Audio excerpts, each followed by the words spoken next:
Hi, good morning friends.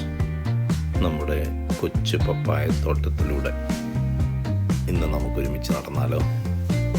കുറച്ച് നാളായി ഞാൻ വീഡിയോ ഇട്ടിട്ട് കുറച്ച് പണിത്തിരക്കൊക്കെ ആയിരുന്നു, പിന്നെ ജോലിയുടെ ഇതും ഒക്കെ ആയിട്ട് സമയം കിട്ടിയില്ല.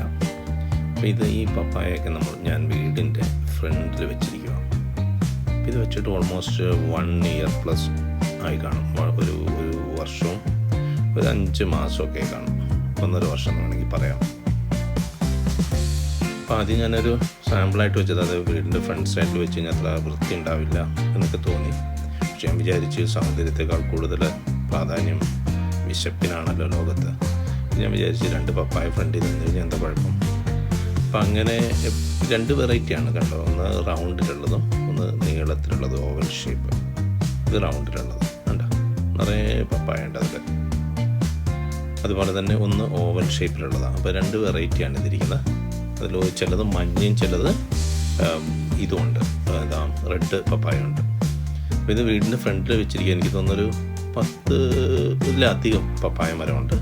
അപ്പോൾ അതിലൊരു 6 എണ്ണത്തോളം കായ്ച്ചിട്ടുണ്ട്. ഇതാണ് അവസ്ഥ. നിങ്ങൾ കാണുന്നതാണ് പപ്പായയുടെ കണ്ടീഷൻ. അധികം ഹൈറ്റില്ല. ചിലപ്പോൾ നമ്മുടെ നാട്ടിൽ, അതായത് നമ്മുടെ നാട്ടിലൊക്കെ ചില പപ്പായ എന്ന് പറഞ്ഞാൽ ഒരുപാട് ഹൈറ്റിൽ പോയിട്ട് പപ്പായ ഉണ്ടാവുക. ഇത് ആ ടൈപ്പല്ല. ഇത് ചെറുപ്പത്തിലെ ഈ തായ്ലൻഡ് മോഡലൊക്കെയാണെന്ന് തോന്നുന്നു. നമ്മുടെ ഈ വിയറ്റ്നാമുകളിൽ ഈ ചക്കയൊക്കെ ഇല്ല, അതുപോലെ തന്നെ താഴെ നിന്ന് തന്നെ ഉണ്ടാവും. നിങ്ങൾ ശ്രദ്ധിച്ച് കഴിഞ്ഞാൽ അറിയാം. ചിലത് മുകളിൽ നിന്ന് കുറച്ച് വലുതായിട്ടാണ്, പക്ഷേ നോർമലി അത് മേടിക്കുന്നതിൻ്റെ ആണെന്ന് തോന്നുന്നു കേട്ടോ. അത് നമ്മുടെ ഞാനിവിടെ ബണ്ണിങ്സ്, ഓസ്ട്രേലിയയിൽ ബണ്ണിങ്സ് എന്ന് പറഞ്ഞൊരു കടയുണ്ട്. അപ്പം ഞാൻ അവിടെ നിന്നാണ് ഇത് മേടിച്ച് വെച്ചിരിക്കുന്നത്. ജസ്റ്റ് ഇൻഫർമേഷനായിട്ട് പറഞ്ഞതേ ഉള്ളൂ. അപ്പോൾ ഈ വലുത് കണ്ടു കഴിഞ്ഞപ്പം എന്ത് ചെയ്തു, ഞാനൊരു കുറച്ച് ചെറുതും കൂടെ മേടിച്ച് വെച്ചു. കാരണം ഇത് പപ്പായയുടെയൊക്കെ ലൈഫ് എത്രയാണ് നമുക്ക് അറിയില്ലല്ലോ. അപ്പോൾ ഒരു 2-3 വർഷം കൂടെ നിൽക്കുമായിരിക്കും. അത് കഴിയുമ്പോൾ പിന്നെ കാറ്റൊക്കെ ഇവിടെ പ്രോണാണ്. ഇടയ്ക്കിടയ്ക്ക് കാറ്റ് വരും. അപ്പോൾ അതിനൊക്കെ അതിജീവിക്കാൻ വേണ്ടിയിട്ട് ഇത് പോയി കഴിഞ്ഞാൽ തന്നെ വീണ്ടും ഒരു കുറച്ച് വേണമല്ലോ എന്ന് വിചാരിച്ച് കുറച്ച് ചെറുതും വെച്ചിട്ടുണ്ട്. അപ്പോൾ ഇത് പോകുമ്പോഴേക്കും ചെറുത് വളരണം. അപ്പോൾ എപ്പോഴും നമുക്ക് പപ്പായ, പിള്ളേർക്കൊക്കെ പപ്പായ ഇഷ്ടമാണ്, പഴം ഇഷ്ടമാണ്. പിന്നെ നമ്മളിത് തോരനൊക്കെ വെക്കുമല്ലോ, അത് നല്ലതാണ്, വയറിനൊക്കെ നല്ലതെന്ന് വീട്ടിലമ്മച്ചയൊക്കെ പറഞ്ഞ് കേട്ടിട്ടുണ്ട്. അപ്പോൾ അങ്ങനെയാണ്. അപ്പോൾ ജസ്റ്റ് കുറേ നാളായി നിങ്ങളെ കണ്ടിട്ട് ഒരു വീഡിയോ ഇട്ടിട്ട്, അപ്പോൾ ഒരു വീഡിയോ ഇടാം. കൂട്ടത്തിൽ നമ്മുടെ ഫ്രണ്ടിൽ കുറച്ച് മേക്ക് ഓവറൊക്കെ ചെയ്തു. മെയിനായിട്ട് ഗാർഡനിങ് ആണ്.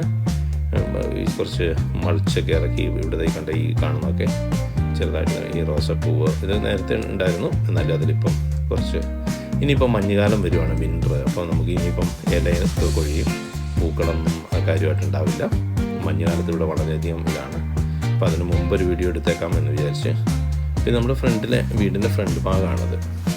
ഇത് ഈ നിൽക്കുന്നതാണ് പപ്പായയുടെ, ഈ സൈഡിൽ നിൽക്കുന്നതാണ് പപ്പായ. ഒരു 6-7 എണ്ണം കായ്ച്ചിട്ടുണ്ടാവും. ബാക്കി ഒരു 10ഓളം പപ്പായ വേറെ നിൽപ്പുണ്ട്. അപ്പം എന്തായാലും അടുത്ത വർഷം പപ്പായ ഇഷ്ടംപോലെ ഉണ്ടാവുമെന്നാണ് എനിക്ക് തോന്നുന്നത്. ഈ വർഷം തന്നെ ഉണ്ട്. അപ്പം ജസ്റ്റ് നിങ്ങളിത് കാണിക്കാം, ഒന്ന് ഷെയർ ചെയ്യാമെന്ന് വിചാരിച്ചു. വീണ്ടും കാണാം. Thank you. Bye. Have a good day.